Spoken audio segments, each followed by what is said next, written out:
Hello and welcome back to DriveDriverDriven. I'm Humble and today we're back on the Zero project. I know a lot of you have been looking for more Zero content, so here it is. Last time we went through the Zero to fix up the fuel system, so the car is up and running again. It does, drive, air quotes. However, there's still an issue with the brakes that I've mentioned previously, that basically the master cylinder is too small for the brakes that are on the car. And today we're going to try and fix that. I have a new master cylinder, and we're going to see if that will resolve the kind of mushy pedal. So let's take a look at it. Here's the Zero in all her dirty glory. Got everything back together as far as the intake goes. Got our filter back on, and first initial run-ins and heat cycles, just kind of bringing everything up. Everything on the motor is good. There's an issue with the oil temp sensor, and I think it just might be a ground. It's supposed to be a grounded sensor, but I think with how it's mounted, it is not grounded. So I need to do a couple tests and sort that out, or see if I can find a better place to put that sensor. But here's what we're working on today. This is the master cylinder, and I believe this is for a standard NB Miata. And the issue is the bore here on the cylinder is too small for, well, these massive brakes here, and then the upgraded sport calipers in the back. It just doesn't move enough fluid for either of those. So over here on my temporary workbench, we have this solution. So this is the master cylinder for an Integra. I don't remember the model years offhand. It should work straight out of the box. It's got the same mounts, and as I mentioned before, this is a common mod for Miata folks. What I've done so far is this reservoir, I've turned it around so it's in this orientation here. And the reason I did that is, if you look here on this guy, where this reservoir meets up, it's really tight on the bulkhead back here. And right back here, you can almost see my finger. That's where the kind of second reservoir opening is, and it's basically right up against the bulkhead.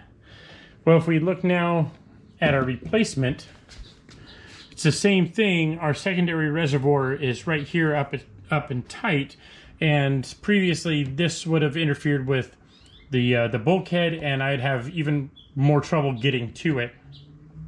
So I'm hoping that this whole assembly here will bring the cap forward a bit, and this area back here will clear on the firewall in the back.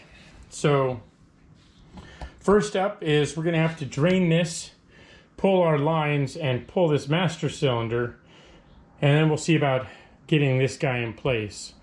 I know I'm going to have to do a little bit of refiguring on the brake lines, because the ports are in different places, but we have our soft line here and a hard line in the back, and I think I can make do because this is closer to where they ended up. So we'll see how that works out. I've got a couple of options.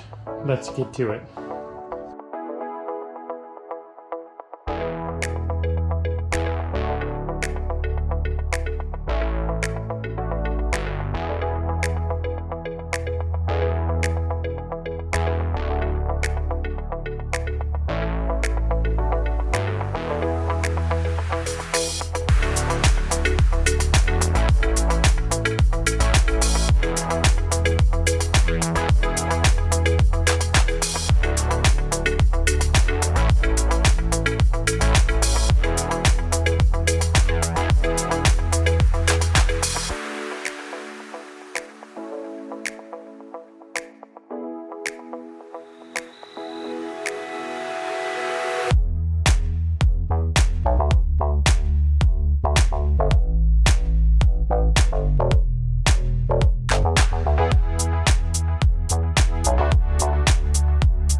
first off was removing the master cylinder, whatever, not too bad. Pulling this little box off to get access, pulling the clutch master cylinder, all of that stuff went pretty easy. But when it came to actually fitting the new master cylinder, there was a couple of issues. One, the diameter of the bore down here is about 4/10 of an inch bigger than the last one. And then the other issue was, even though I had turned this reservoir around, as you can see, it still interfered with the bulkhead there. So I had to trim up around, and I probably didn't have to trim over here as far, but that's going to help if I need to get this in and out sometime in the future. And it'll give me better access to the fittings back in here, as you can see. Otherwise, everything else went pretty okay. Our brake lines hooked up okay for both sections. I still got to hook up our throttle cable, but I wanted this to a point where I could start bleeding it. Already I can see that there's a difference in the travel of this push rod. Right now it's basically not fully relaxed. The arm is adjusted all the way out, but it's still tight. So what I might have to do is actually pull this drive pin out and shorten it by at least a half inch, maybe more, just so that there's some adjustability for that push rod, and so that the pedal isn't at some crazy angle. But I want to bleed it first before I make any changes, just to make sure that everything, well, that is actually going to resolve the problem I had with the brakes. Right now, it's just me in the garage. I've tried to vacuum bleed these brakes before, and it's just not, well, it just doesn't work very well. So I really need to get a second pair of hands, or rather a second pair of feet, to get these brakes re-bled now, because there's probably a bunch of air in the lines. But for now, that messy job is done. Unfortunately, if you look down there, there's some fresh water on the floor, and earlier I had topped off the coolant system, and it turns out there's a leak up here, either on the hose or the line or something. Oh, actually, it might be further up. So I see some rust there. I'm gonna have to pull the nose. I think one of the other couplers is leaking, perhaps at the front. So that's gonna be the next step, is to pull that and get that fixed. All right, fast forward a little bit, and basically it was just a lot of frustration. A couple things happened. Actually, a lot has happened. This is several weeks later now, actually, because of family visits, travel, work. I found the issue with the cooling, and then it took me a while to come back around to it. But if you look, there's a new coupler here on this tube. And what had happened was, this kind of S-bend pipe that was supplied by GBS, there was a weld in the middle of it here, and that weld failed. And that was spraying coolant down and out of the motor. So it was a good opportunity to do a couple of things. First of all was pulling that tube out, cutting the weld, basically a little bit of area on either side of the weld, so it left about a half-inch gap or so, and then cleaned up the tube, cleaned everything out, and put that all back together with a coupler.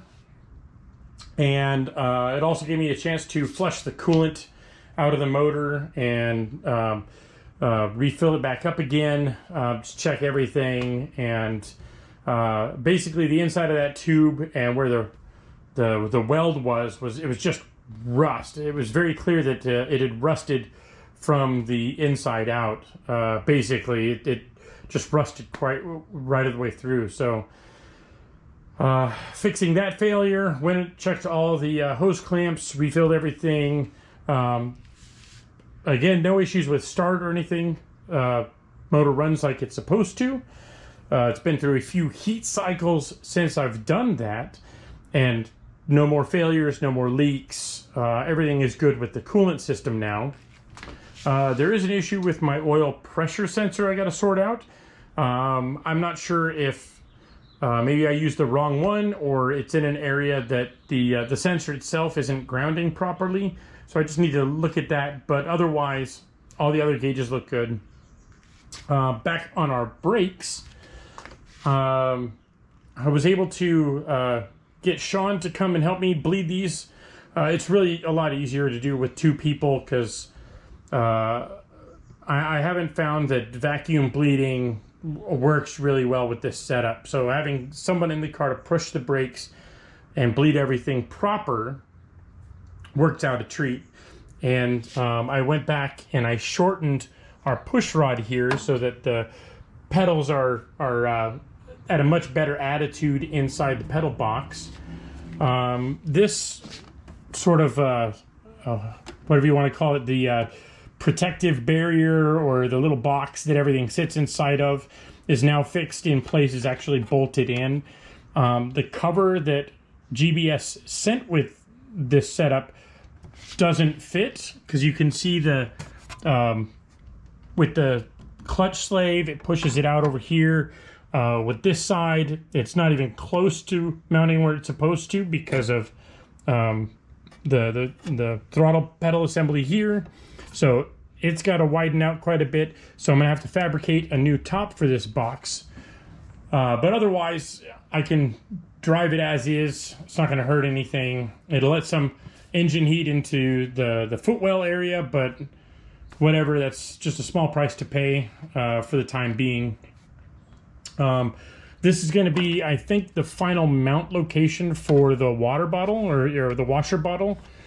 I just like how it's kind of out of the way, and with the, I guess, the busyness that is this side, and it leaves that whole tray open otherwise. So I still got to wire and plumb that. Actually, the wiring is done here. I just want to clean it up a little bit better, but I still need to plumb it and then put the little washer nozzle in, but otherwise that's good to go. And then after that, I still need to do a string alignment on the car to make it a little bit more street worthy. Just pushing it in and out of the garage, you can hear the tires complain, so I know they're not quite straight. The last update for the Zero is that I've finally started the registration process for the car. I've done my initial DMV visit, and it's ready to go and do brake and lamp inspection. And before I do anything, though, it needs to have a VIN inspection done. So I've sort of gone through this process with the Ultima, and I want to elaborate a little bit more on it here, because the Zero is slightly different than the Ultima. And the biggest reason is because the Zero does not come from the factory with a VIN assigned to the chassis. There's no 17-digit VIN or stamp plate or anything like that on the chassis itself. So the process is slightly different from the Ultima that did have a 17-digit VIN assigned from the factory, and that's actually stamped into the chassis. So when you don't have a VIN, when you start the process, you're given a temporary VIN. It's just basically a BS number. It's all nines. It doesn't matter. But you have to go to in our instance, the CHP, or California Highway Patrol, and they have to inspect the vehicle, and at that time determine that you paid for a legitimate motor, a legitimate transmission. You have to show proof of where you bought those, and proof of the chassis and body to make sure that's all legit. And then when they're ready to sign off, they'll take a little chassis plate and drill and rivet it somewhere on the chassis that's not removable. It's fixed to the chassis itself. This can be pretty much anywhere, but you want it to be somewhat easy to get to and easily readable. My friend Sean put his behind the two seats in the back kind of luggage area, and I think I'm going to copy that idea just because it's easy to see when you need to get to it and otherwise out of the way. So once you have your VIN assigned, you can go through and do all of your other necessary inspections. So the brake and lamp, as I mentioned before, is basically they'll go through and make sure that your brakes and headlights work like they're supposed to, your turn signals, etc. And then once you get signed off on that, you can go back to the DMV and get a temporary move permit. In the past, it used to be 90 days, but now it seems like they're only issuing 30-day permits. So you'll have to re-up these every month if you want to keep driving it on the road while you complete the rest of the process. Once you have a real VIN and the DMV signs off and you pay your initial fee, and at that point you have a drivable car, you can get your insurance now because you have a VIN and they can assign insurance to the VIN on the car. And then again, in California, your last step is to get a referee inspection or a smog referee inspection. This is the last, and well, I should say this is the first and last smog inspection that you'll ever have to do. For cars with the SB 100 exemption, or if they fall under the SPCNS or Special Construction Vehicle sort of umbrella, the only smog requirement is that you have a working PCV system. So you have to be able to show that there is a vent line that goes from the block or the valve cover into the intake behind the butterflies, and it has to have a one-way check valve in line. That's it. That's the only smog requirement. You don't need a cat. You don't need anything else. That's the only specific requirement that you need for this initial smog inspection. Once they sign off on everything, they'll upload and send all your documents to Sacramento. Sacramento will sign off, and then eventually you'll come back and have your little sticker placard, again, applied somewhere on the car that's not easily removable, somewhere on the chassis. I'll probably end up putting it on a roll bar or somewhere on the rear bulkhead that's never going to be removed. And then that's it. And then the car's all done. So as I was saying, I've started that process, and right now I'm waiting on the CHP VIN inspection. So currently, to give you a date and time, we're about middle of July 2022, and CHP is utterly slammed. I can't get an appointment anywhere at any time. I keep trying, I keep calling. They've given me an email address to submit to, which just goes off into the void. So I'm not sure when that next step will happen. I'll keep you posted, but otherwise it's kind of hurry up and wait on the registration process. So with all that being said, I think that's going to do it for today. Thanks for watching, and I'll see you guys next time.